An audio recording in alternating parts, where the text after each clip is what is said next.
Welcome to this video, guys. Let's see how we can permanently disable updates or automatic updates on Windows 10 or Windows 11, not just for 1 week or for 5 weeks, but permanently disable it forever. So if I go to Windows Update here inside settings and try to disable updates from here, I can only pause for 1 week and so on. So you can click on this and pause it for up to 4 weeks, but after that duration it will be re-enabled. So let's see how we can permanently disable this.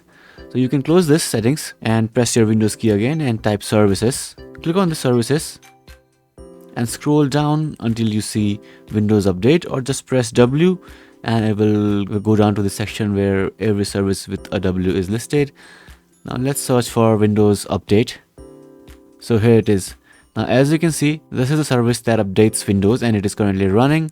So what you can do is right click on this and click on properties, and here in startup type just change this to disabled. So when you turn on this PC, this service will not be turned on.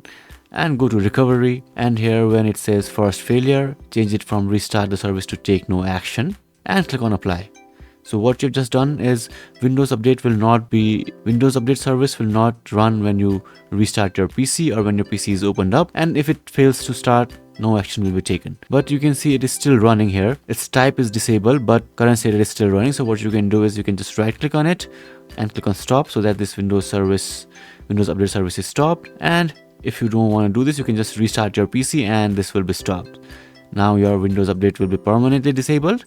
And to enable Windows Update, you can just right click on this again, click on properties, and here click on automatic, and inside recovery change this to restart the service. And now your Windows Update will be running when you restart the PC, and you can just right click on this and click on start to run it again from here itself. So this is how you can permanently disable or enable Windows Update. And if you have any questions, let me know in the comments below.